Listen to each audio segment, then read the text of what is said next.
Assalamualaikum warahmatullahi wabarakatuh. Nama saya Mutia Amalia. Saya mahasiswi IAIN Langsa, Prodi PGMI semester 3 Unit 2.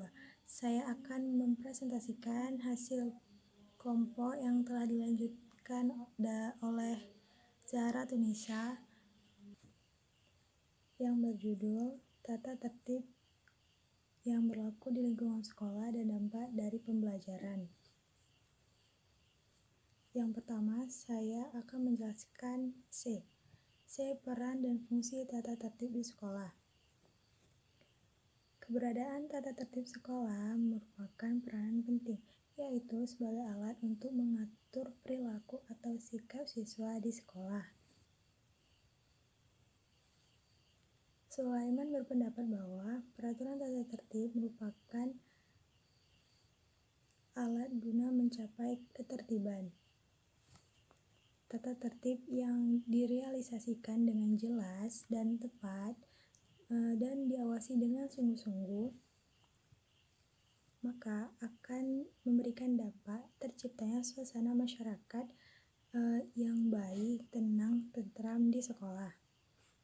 Hal ini sesuai yang dikemukakan oleh Durkheim bahwa dengan menerapkan aturan-aturan di sekolah anak akan mulai menghormati aturan-aturan umum lainnya.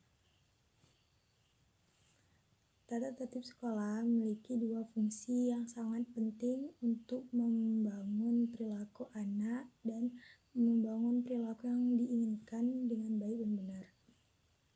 Yang pertama, peraturan memiliki nilai pendidikan. Sebab peraturan memperkenalkan kepada anak perilaku yang baik yang disukai dan diterima oleh anggota kelompok. Misalnya anak belajar tentang memberi dan menerima bantuan dari teman kelompoknya dalam membuat tugas sekolahnya. Bahwa mengumpulkan tugasnya sendiri adalah satu-satunya cara yang dapat diterima di sekolah untuk menilai prestasinya. Yang kedua, B. Peraturan membantu mengekang perilaku yang tidak diinginkan. Agar tata tertib dapat memenuhi kedua fungsi yang di atas, maka peraturan dan tata tertib itu harus dimengerti dan diingat dan diterima oleh individu dan siswa. Bila tata tertib diberikan dengan kata-kata dan pengertian yang tidak dimengerti, maka tata tertib tidak berharga sebagai suatu pedoman berperilaku. Dan selanjutnya D. Sikap kepatuhan siswa di sekolah tentang tata tertib. Kepatuhan siswa terhadap tata tertib di sekolah seharusnya sudah tertanam dari perilakunya sendiri, dari dirinya sendiri, bukan bersumber dari paksaan maupun keinginan orang lain. Tingkat kesadaran dan kepatuhan seseorang dalam tata tertib meliputi 7 aspek. Yang pertama, patuh dan takut kepada seseorang atau kekuasaan dan paksaan. Yang kedua, patuh karena ingin dipuji. Yang ketiga, patuh karena kiprah umum dan masyarakat. Yang keempat, taat dan sadar adanya aturan dan tata tertib yang telah ditentukan. Yang kelima, taat dasar kepentingan dan keinginan sendiri.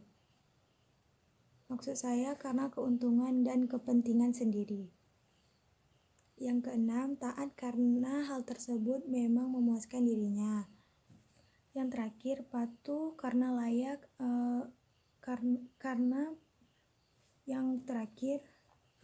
patuh karena dasar prinsip etis dan layak untuk universal.